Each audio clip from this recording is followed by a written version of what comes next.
అని పిలిచినదా పిలుపు వినరా మలుపు కనరా పరుగువై పదపదరా గుండె దాటుకుని పండుగైన కల పసిడి దారులను తెరిచినదా రుణము తీర్చే తరుణమిదిరా కిరణమై పదపదరా ఏమి వదిలి అటు కదులుతోందమది మాటకైనా మరి తలచినదా మనిషితనమై నిజముతనమై పరులకై పదపదరా మరలి మరల వెనుదిరుగనన్న చిరునవ్వె నీకు తొలి గెలుపు కదా మనసు వెతికే మార్గమిదిరా మంచికై పదపదరా లోకం చీకట్లు చీల్చే ధ్యేయం నీ ఇంధనం ప్రేమై వర్షించని నీ ప్రాణం సాయం సమాజమే నీ గేయం నిరంతరం ఓరే ప్రపంచ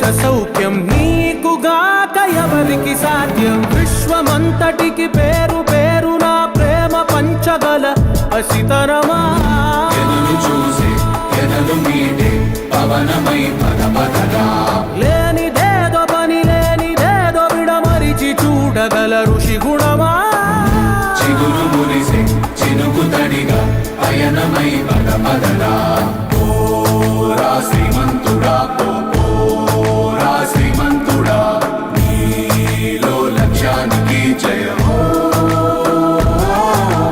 ఓరా శ్రీమంతుడా ఓరా శ్రీమంతుడా నీలో సుఖాలు అన్ని సాకారమవద.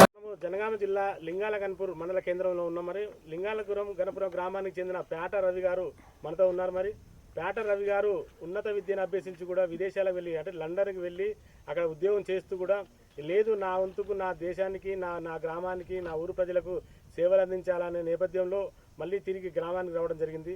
గ్రామానికి వచ్చిన నేపథ్యంలో తను విద్యను అభ్యసించిన కాలంలో అసలు తెలుగు మీడియంలో చాలా సతమతమైండు, ఇంగ్లీష్ మీడియం లేక చాలా నానా ఇబ్బందులు ఎదుర్కొన్నాడు. మరి అదే నేపథ్యంలో అదే పరిస్థితి ఇప్పుడున్న విద్యార్థులకు రావద్దనే ఉద్దేశంతో ఆ విద్యను మరింత ముందుకు నడిపించడానికి తనదైన శైలిలో ముందుకు నడిపిస్తున్నాడు. మరి అదేవిధంగా గ్రామంలోని మంచి అయినా చెడైనా ఎవరికైనా ఎలాంటి ఆపద వచ్చినా సంపద వచ్చినా వారికి సహాయ సహకారాలు అందిస్తూ ఆర్థికంగా కానీ మాట సాయం కానీ ఏదో రకంగా సాయం చేస్తూ ముందుకెళ్తున్నాడు. మరి ఇప్పుడు మనతో ఉన్నాడు పేట రవి గారు మనతో ఉన్నారు. మరి ఆ పేట రవి గారు ఏ విధంగా మరి ఈ యొక్క సంస్థను ఏ విధంగా ముందుకు నడిపిస్తున్నాడు, ఏ విధంగా నడిపిస్తున్నాడు అనేది తన మాటలో తెలుసుకుందాం. ముందుగా జేఎన్టీవీ ప్రేక్షకులకు మరియు యాజమాన్యానికి నా నమస్కారాలు. అదేవిధంగా లింగాలపురం గ్రామ మరియు మండల ప్రజానీకానికి నా నమస్కారాలు. మా తండ్రి గారు పేట భిక్షపతి, మా తల్లిగారు పేట పద్మ. మేము ముగ్గురం సంతానం, అందులో రెండవ వాడిని నేను. ఈ స్థాయికి మా తల్లిదండ్రుల కష్టార్జితమే కారణమని నేను గర్వంగా చెప్పగలుగుతాను. మీ విద్యాభ్యాసం ఎక్కడ జరిగింది? 1వ తరగతి నుంచి 10వ తరగతి వరకు నేను పుట్టిన ఊరు లింగాల గణపురంలోనే ప్రభుత్వ పాఠశాలలో నా విద్యాభ్యాసాన్ని కంప్లీట్ చేసుకోవడం జరిగింది. దాని తర్వాత ఇంటర్మీడియట్ ఎస్వి జూనియర్ కళాశాల జనగామలో ఇంటర్మీడియట్ చేయడం జరిగింది. అండ్ గ్రాడ్యుయేషన్కి వచ్చేసి ఏబీవి గౌట్ డిగ్రీ కాలేజ్ జనగామలో నేను కంప్లీట్ చేయడం జరిగింది. దాని తర్వాత ఐసెట్ రాసి దానిలో అత్యధిక మార్కులు సంపాదించి వివిధ రకాల టాప్ 10 కాలేజెస్ ఇన్ హైదరాబాద్ మనం సీట్ సంపాదించడం జరిగింది. బట్ అప్పుడున్న ఆర్థిక నేపథ్యంలో నల్ల నరసింహారెడ్డి గ్రూప్ ఆఫ్ ఇన్స్టిట్యూషన్స్ గట్కేసర్లో నేను నా ఎంబీఏను కంప్లీట్ చేసుకున్న రోజులలో మీరు ఎదుర్కొన్న సమస్యలు ఏంటి? అసలు యాక్చువల్లీ మీరు కడు పేదరికమైన కుటుంబం అని చెప్తున్నారు కదా, మరి అప్పుడు రోజులు ఎట్లా ఉండే, ఎలాంటి సమస్యలు ఎదుర్కోవడం జరిగింది? అన్న, మీరు చెప్పినట్టుగా కడు పేదరికం నుంచి వచ్చినటువంటి కుటుంబ నేపథ్యమే అన్న మాది. అప్పుడు మొదటగా ఆర్థిక సమస్య.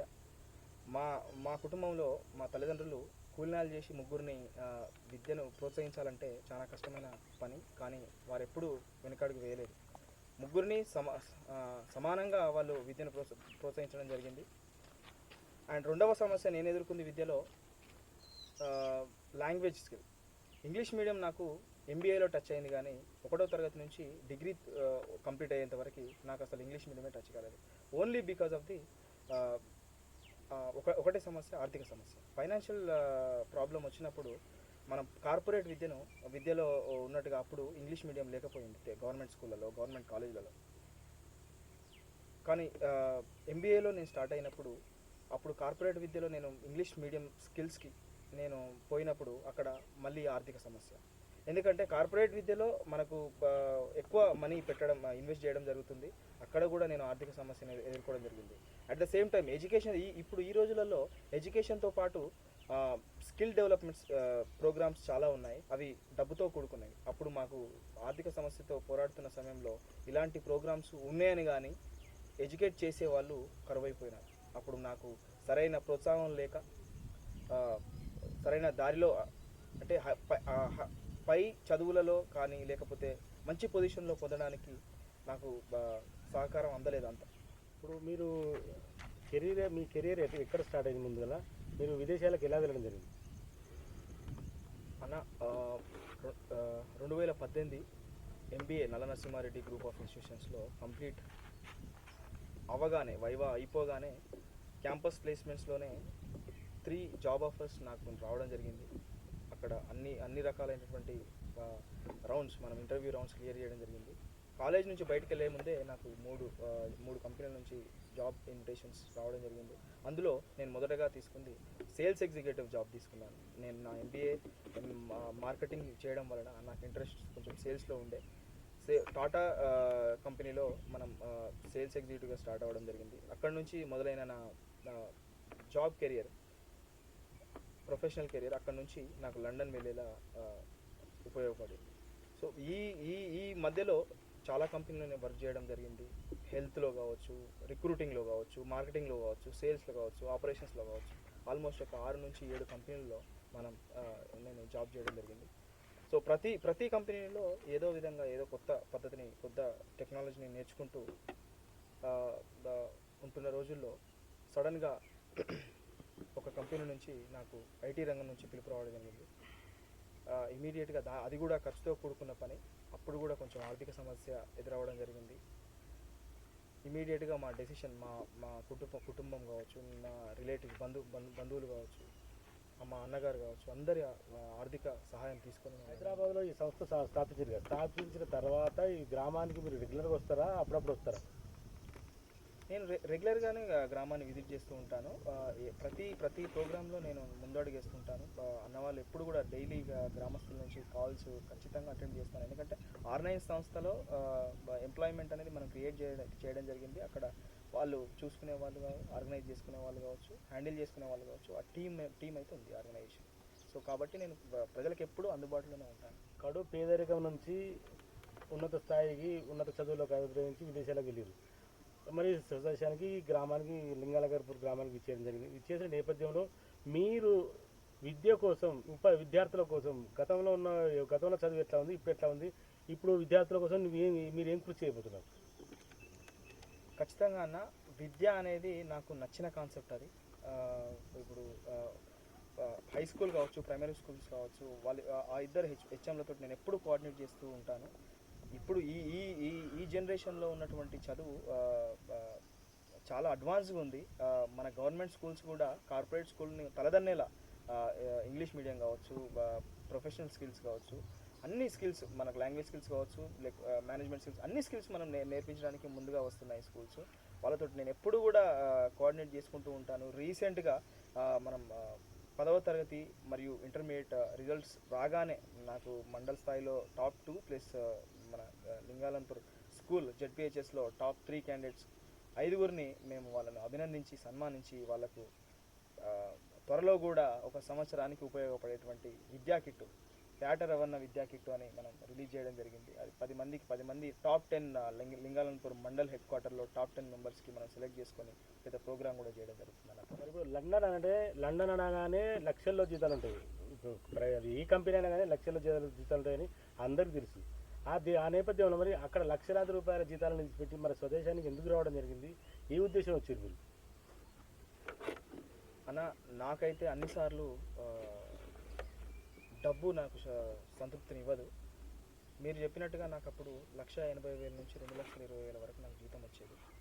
నా వేతనం అంత ఉండేది నెలకు. బట్ నేను 10th క్లాస్ కంప్లీట్ అయిన తర్వాత ఇంటర్మీడియట్ కంప్లీట్ అయిన తర్వాత డిగ్రీ కావచ్చు, ఎంబీఏ కావచ్చు, దాని తర్వాత జాబ్ కెరీర్ కావచ్చు, అప్పటి వరకు నేను ఊరికి దూరంగానే ఉన్నాను. నేను నా ఊరికి నేను ఒక బంధువులాగానే రావడం జరిగింది. ఇన్ని రోజులు, ఇన్ని సంవత్సరాలు, కనీసం ఒక 12 నుంచి 14 సంవత్సరాలు నేను అప్పుడప్పుడు వస్తూ తల్లిదండ్రులను ఊరిని చూసుకుంటూ వెళ్ళేటోడినే. కానీ చివరగా నాకు అనిపించింది ఒకటే, ఇన్ని సంవత్సరాలు నేను ఊరికి దూరంగా ఉన్నా, దేశం వచ్చినా, చూసినంత లైఫ్ చూసినా, కష్టాలు చూసినా, సంతోషాలు చూసినా, బంధుత్వాలు చూసినా, బంధాలు చూసినా, అన్నీ అయిపోయింది. అన్నీ తెలిసిన తర్వాత ఇక కొన్ని సంవత్సరాలు, కొన్ని రోజులు నా ఊరికి నేను సేవ చేసుకుంటానే ఒక నేపథ్యం, స్ట్రాంగ్ మెంటాలిటీ తోటి, స్ట్రాంగ్ డెసిషన్ తీసుకొని నేను ఊరికి రావడం జరిగింది. ఊరికి వచ్చిన వెంటనే బడుగు బలహీన వర్గాలు పిల్లలను మనం బయటి దేశాలకు పంపించాలి, విదేశాలకు మనం పంపించి వాళ్ళకు ఒక దారిని చూపాలి. మనం పేదరికాన్ని మనం చూసిన వాళ్ళం కాబట్టి అలాంటి పేదరికంలో పుట్టినటువంటి వ్యక్తులకు మనం కూడా ఒక బాసటగా నిలవాలి, ఒక ఆదర్శంగా నిలవాలని ఒక నేపథ్యంతో ఇక్కడికి వచ్చి R9 ఓవర్సీస్ ఎడ్యుకేషనల్ కన్సల్టెన్సీ అని 2024వ సంవత్సరంలో మనం స్థాపించడం జరిగింది. ఇప్పుడు సక్సెస్ఫుల్గా ఇప్పటివరకు ఒక సంవత్సరంలోనే ఒక 30 నుంచి 35 మందిని మనం పంపించడం జరిగింది వివిధ దేశాలకు. సో అలా నా సేవలు నా దేశానికి, R9 ఓవర్సీస్ ద్వారా మన దేశానికి, అలాగే నా ద్వారా మన ఊరికి నేను సేవలు అందించడానికి ముందున్నాను. అన్నతి కాలంలో ఇలాంటి సంస్థను ఓపెన్ చేసి మరి మీకు సంతృప్తిని ఇస్తుందా? ఎలా ఉంది మరి? ఖచ్చితంగా కూలినాలు చేసుకునేటోళ్ళు, కూలినాలు చేసుకునే కుటుంబం నుంచి విమానం ఎక్కి బయటికి వెళ్ళాలనే కళ చాలామందికి ఉంటుంది, తల్లిదండ్రులకు ఉంటుంది. అలాంటి తల్లిదండ్రుల సంతోషాలు నేను వీసా ఇచ్చేటప్పుడు వాళ్ళకి చెప్పివ్వను. వచ్చిన తర్వాత నేను సడన్గా వాళ్ళ ముందు వాళ్ళ వీసా కాపీ పెడతా. అప్పుడు వాళ్ళ సంతోషం ఎన్ని కోట్లు పెట్టినా రాదు. వాళ్ళ సంతోషం కళ్ళెదుటిగా నాకు అనిపిస్తుంటే దానికి కారణం నేనైనందుకు ఎన్ని కోట్లు పెట్టినా రాదు. సో అలా చూస్తుంటాం. అట్ ద సేమ్ టైం ఊర్లో కూడా విద్యను ఎక్కువ ప్రోత్సహించాలని నాకు ఎప్పటికీ ఉంటుంది. గ్రామ పెద్దలు అందరితోటి నేను ఒకటే అంటా, విద్యలో చాలా సజెషన్స్, ఒక సలహాలు, సూచనలు పిల్లలకు కావాలి. ఆ రోజులలో మాకు లేక కొన్ని మిస్అండర్స్టాండింగ్స్ కావచ్చు, మిస్ఫైర్ డెసిషన్స్ కావచ్చు తీసుకోవడం జరిగింది. సో ఇప్పుడు అలాంటి తప్పులు వారు చేయకుండా వాళ్ళని ప్రోత్సహించాలని కూడా నాకు ఎప్పటికీ ఉంటుంది. మీరు అతి చిన్న వయసులో లండన్ పోయిన తర్వాత మళ్ళీ కొద్ది కాలానికే మళ్ళీ తిరిగి వచ్చారు. అక్కడ లక్షల జీతాలను కూడా వదిలేసి మళ్ళీ తిరిగి వచ్చి ఇక్కడికి వచ్చి ఒక సంస్థ నెలకొల్పి దాంతోపాటు విద్యారంగానికి విద్యార్థులకు సేవ చేస్తున్నారు, అదే సామాజిక సేవ కూడా చేస్తున్నారు. మరి మీ వంతుకు మీ కుటుంబాన్ని మీరు నిలబెట్టుకోవాలి, కానీ ఈ సమాజానికి సేవ చేయాలనే ఆలోచన మీకు ఎందుకు వచ్చింది? అసలు ఇంత చిన్న వయసులో ఈ ఆలోచన మీకు ఎలా తట్టింది? అన్న, నేను సమాజ సేవలోకి రావడానికి కారణం నా గతమే అన్న. నేను ఖచ్చితంగా 14 సంవత్సరాలు ఊరి నుంచి నేను వెళ్ళిపోవడం జరిగింది. ఉద్యోగ నేపథ్యం కావచ్చు, నా కెరియర్ పరంగా కావచ్చు. ఖచ్చితంగా ఊరికి దూరం అయినప్పుడు ఊరి మీద ప్రేమ, కన్న తల్లిదండ్రుల మీద ప్రేమ ఖచ్చితంగా పుడుతుంది. ఇన్నేళ్ళు దూరం ఉన్నాం కదా, ఇప్పటి నుంచి అన్న మనం ఒక 5 సంవత్సరాలు, ఒక 2 సంవత్సరాలు, ఒక 3 సంవత్సరాలు కంప్లీట్గా మనం ఊరికి సేవ చేసుకుందనే భావనతో వచ్చినాం. కుటుంబం అన్నప్పుడు నా కుటుంబం ఎప్పుడు కూడా ఒక 10 మందికి సాయం చేస్తున్నప్పుడు వద్దు అనే కుటుంబం కాదు. అట్లా అని చేస్తుంటే ఇన్ని కార్యక్రమాలు వాళ్ళు ఆశీర్వదిస్తారు. వాళ్ళ ఆశీర్వాదం కూడా నాకు తోడైంది కాబట్టే వాళ్ళ ఆశీర్వాదం మరియు నా చుట్టుపక్కల ఉన్నటువంటి నా గ్రామస్తులు కావచ్చు, నా మిత్రులు, శ్రేయోభిలాషులు, మీలాంటి మీడియా మిత్రులు కావచ్చు, అందరి ఆశీర్వాదం ఉంది కాబట్టి ఈరోజు ముందుగా వెళ్తున్నాం. సక్సెస్ఫుల్గా ప్రోగ్రామ్స్ అన్ని రన్ చేస్తున్నాం. సేవాకారం ఎవరికి అందాలో వారికి అందుతున్నాయి. ఎప్పుడైనా సరే మనం పుట్టిన ఊరికి సేవ చేయడం చాలా గొప్ప విషయం. నాకు నా గురువులు బోధించింది, అలాగే పెద్దలు నాకు చెప్పిన సలహాల మేరకు ఖచ్చితంగా నా ఊరికి సేవ చేయడానికి నేను ముందున్నాను. అంటే విద్యార్థులకు కానీ, గ్రామంలో ఉన్న పేదలకు కానీ ఎంతో సహాయ సహకారాలు ఇస్తున్నారు. మరి దీని అంతకి డబ్బు ఎక్కడి నుంచి వచ్చిందని చెప్పేసి జనాలు చాలా అనుకుంటున్నారు. ఎలా వచ్చిందని అన్న? డబ్బు అంటే నాకు ఫారెన్ ఫండ్స్ రావట్లేదు, నాకు రాజకీయ పార్టీ నుంచి నేను తీసుకోవట్లేదు.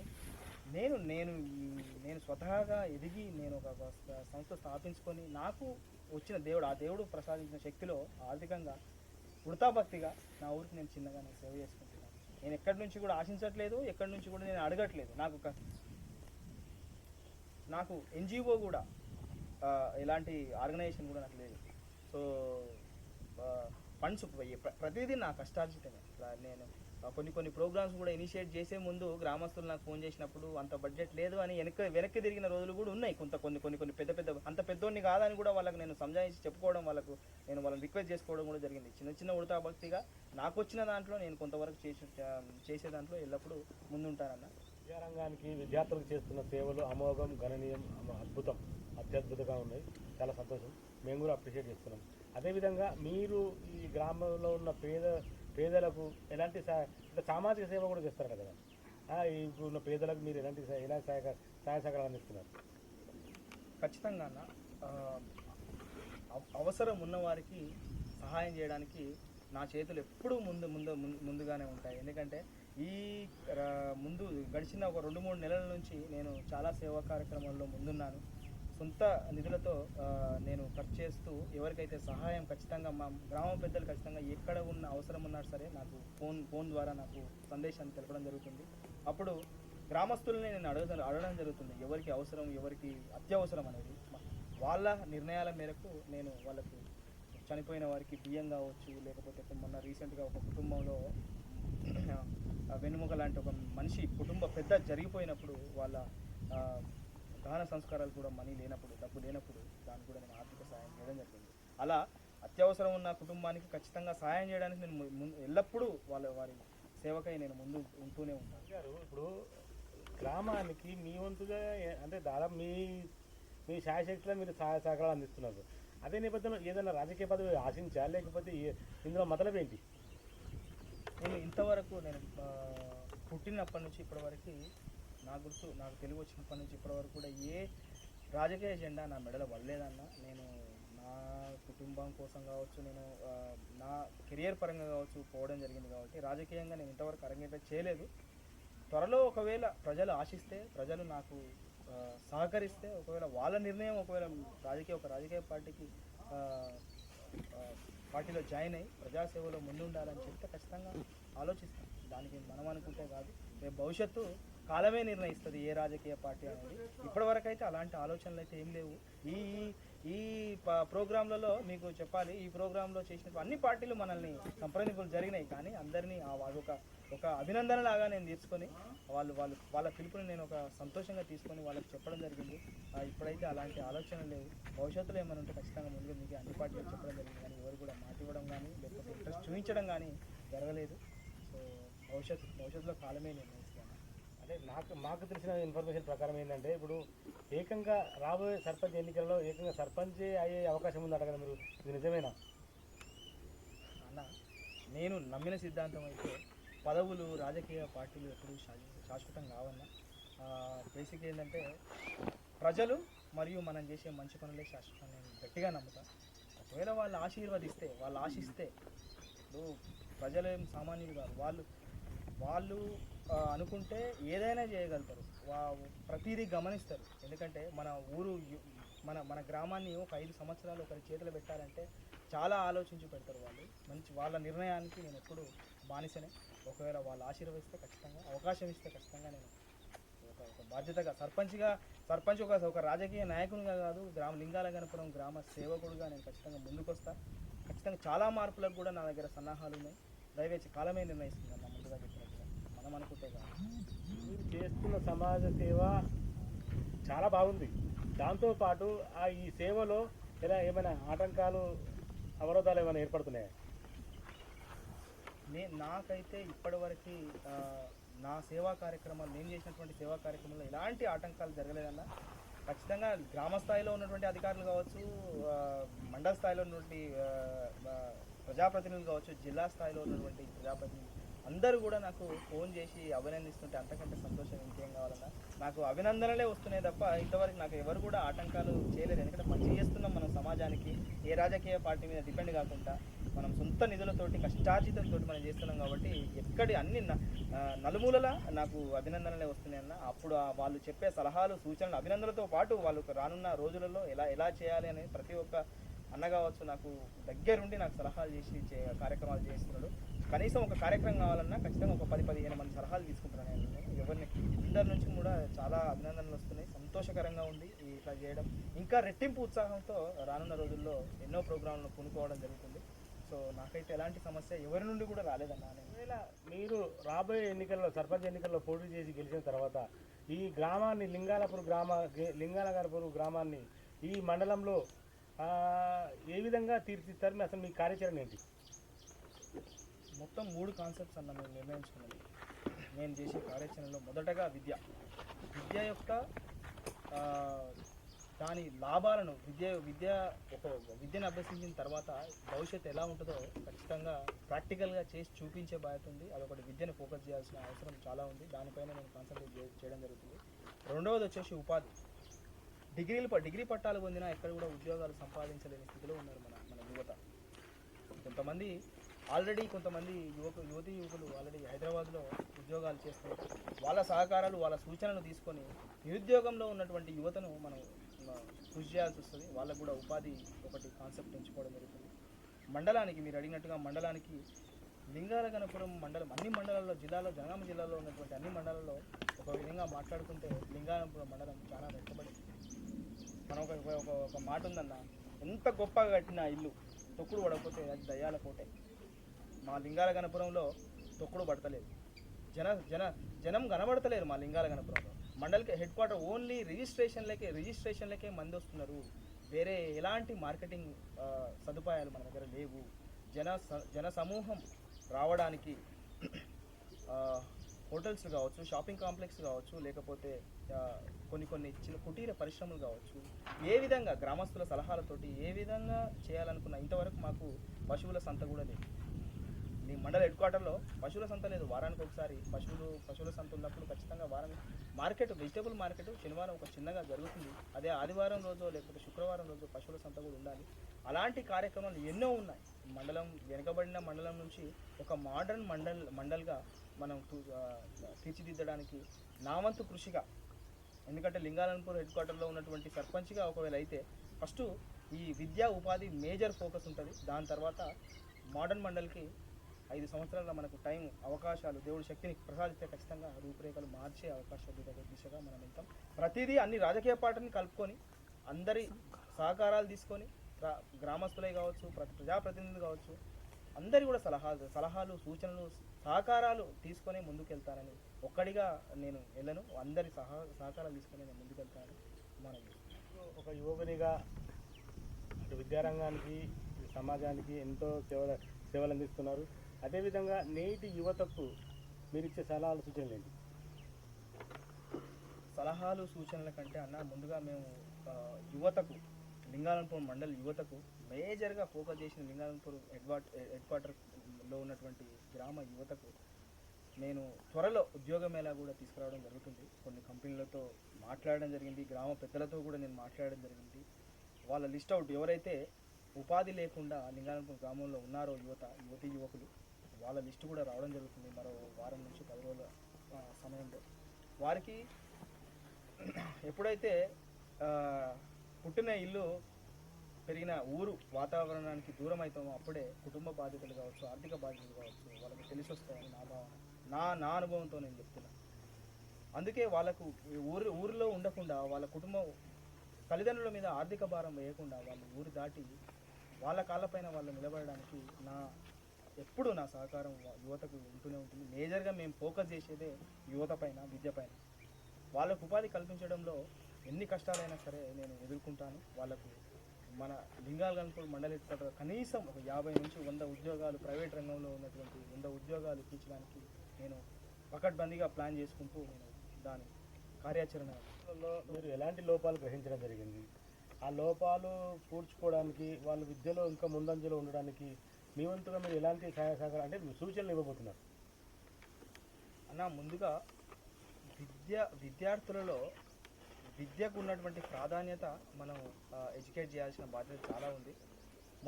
మొదటి గురువులు తల్లిదండ్రులే అవుతారు కాబట్టి తల్లిదండ్రులు ఇంట్లో ఉన్నప్పుడే వాళ్ళ పెంపకంలో భాగంగా వాళ్ళకు ఎడ్యుకేట్ చేయాలి, వాళ్ళకు బోధించాలి. విద్య మీద ఉన్నటువంటి ప్రాధాన్యత చదువుకుంటే ఆర్థికంగా కావచ్చు, కుటుంబ ఆర్థిక వ్యవస్థను మార్చడంలో కావచ్చు, అలాగే ఆ కుటుంబం సమాజంలో గౌరవమైన జీవనాన్ని కొనసాగించడానికి కావచ్చు పిల్లల విద్య తోడ్పడుతుంది.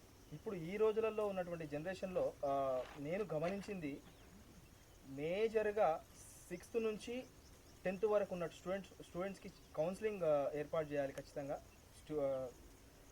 టీచర్స్ నుండి కావచ్చు, అదేవిధంగా ప్రజాప్రతినిధుల నుంచి కావచ్చు, మీడియా మిత్రుల నుంచి కావచ్చు, మార్కెట్లో ఉన్న మన సమాజంలో ఉన్నటువంటి పెద్దల సలహాలు సూచనలు మంత్లీ ఒకసారైనా సరే వాళ్ళకి కౌన్సిలింగ్ ఇవ్వాలని మేము ప్రణాళిక సిద్ధం చేస్తున్నాం. మొదటగా రీసెంట్గా కూడా విద్యార్థులు 6వ తరగతి కంప్లీట్ చేయగానే వాళ్ళు డైవర్ట్ అవుతున్నారు. మొబైల్స్ వాడకం ఎక్కువ అవుతుంది విద్యార్థులలో. అదేవిధంగా 6వ తరగతి కంప్లీట్ చేయగానే 6th క్లాస్ కంప్లీట్ చేయగానే వాళ్ళకు మత్తు పదార్థాలు అలవాటు అవ్వడం జరుగుతుంది. ఫర్ ఎగ్జాంపుల్ 6వ 7వ తరగతిలో ఉన్నటువంటి విద్యార్థులు కళ్ళుతో స్టార్ట్ చేసి బీరు, విస్కీ లాంటి మాదక ద్రవ్యాలు, మత్తు పదార్థాలు వాళ్ళు అలవాటు చేసుకోవడం జరుగుతుంది. అప్పుడు అలవాటు చేసుకున్నప్పుడు లింగాలంపూర్ మండల హెడ్ క్వార్టర్లో గంజాయి అనే ఒక మహమ్మారి కూడా పిల్లలలో అలవాటుగా మారింది. దాని నిర్మూలనకై రీసెంట్గా ఒక 10 రోజుల క్రితం మత్తు పదార్థాలు, మాదక ద్రవ్యాలపై అవగాహన ర్యాలీ కూడా భారీగా తీయడం జరిగింది. కళాకారుల సహకారం, మీడియా మిత్రుల సహకారం, గ్రామ పెద్దల సహకారంతో ఊరు మొత్తం గల్లీన డప్పు వాయిద్యాలతో వాళ్ళకు అవగాహన ర్యాలీ కూడా చేపట్టడం జరిగింది. ఇప్పుడు విద్య లోపించడానికి కారణాలలో మొదటగా మత్తు పదార్థాలు, మాదక ద్రవ్యాలు. వాటిని కంట్రోల్ చేసుకున్నట్టయితే ఖచ్చితంగా విద్యార్థులు డైవర్ట్ కాకుండా ఉండి వాళ్ళ బాటలో వాళ్ళు విజయం సాగించే పయనంగా వాళ్ళు వెళ్తారని నా ఆశ. గ్రామంలో ఉన్నటువంటి విద్యార్థులు చాలామంది పేదరికం నుంచి వచ్చిన వారే.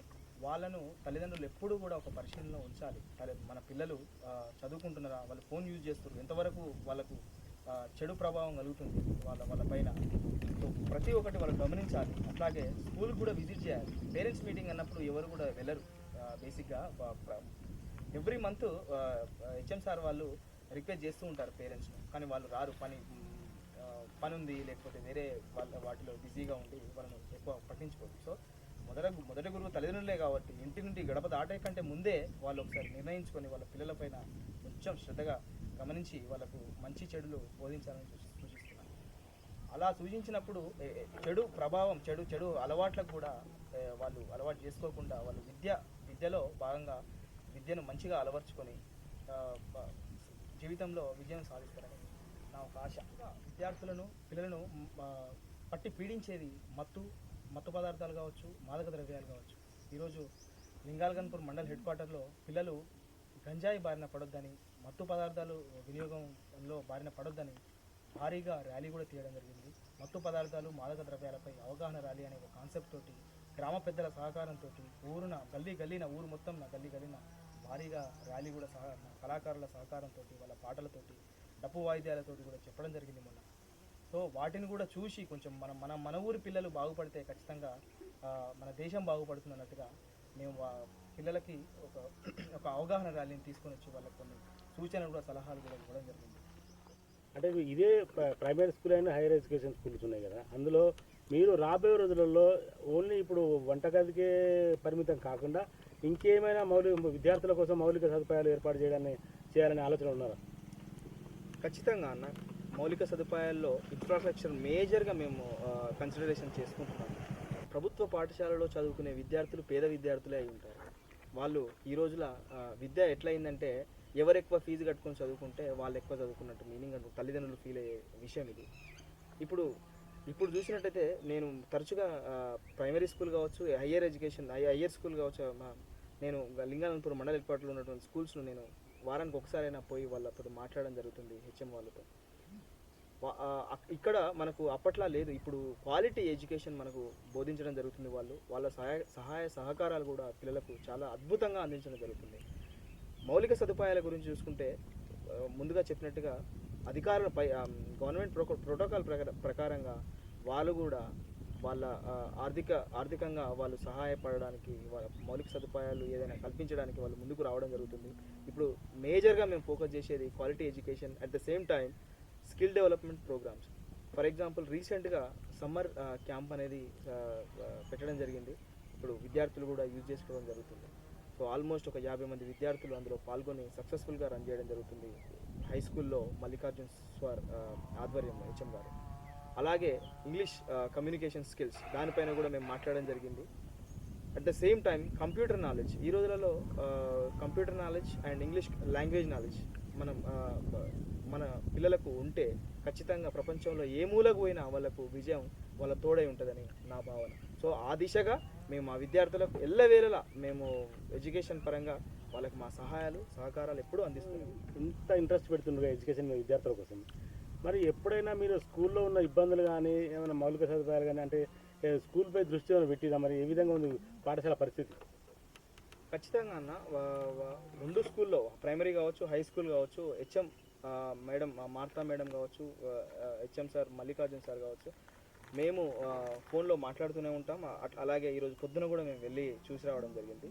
మౌలిక సదుపాయాల గురించి చూసుకుంటే రీసెంట్గా మనం అడిషనల్ కలెక్టర్ గారిని కూడా ఒకసారి రమ్మని పిలిపించి ఆహ్వానించి స్కూల్లో ఉన్నటువంటి సౌకర్యాలపైన సమస్యలపైన మేము వాళ్ళకు ఒక వినతి పత్రం అందించడం జరిగింది. లైవ్గా కూడా చూపించడం జరిగింది. వాళ్ళు కూడా ఎస్టిమేషన్ ఇప్పుడు వాటర్ సప్లై కావచ్చు, వాష్రూమ్స్ కావచ్చు, టాయిలెట్స్, సో వాళ్ళకు ఇంకా గ్రీనరీ గురించి పర్యావరణ పరిరక్షణ గురించి కావచ్చు, ఒక మంచి ఆహ్లాదకరమైనటువంటి గ్రౌండ్ని ఏర్పాటు చేయాలని కూడా మనం రిక్వెస్ట్ చేయడం జరిగింది.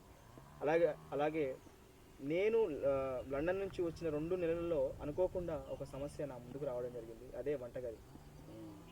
ఒక చెట్టు మీద నుంచి చెట్టు కింద వండుతున్న సమయంలో చెట్టు మీద నుంచి పురుగులు పడుతున్న వండే ఆహారంలో పురుగులు పడుతున్నాయని విన్న నెక్స్ట్ మూమెంటే మన వంటగది నిర్మాణంకై పూనుకోవడం జరిగింది.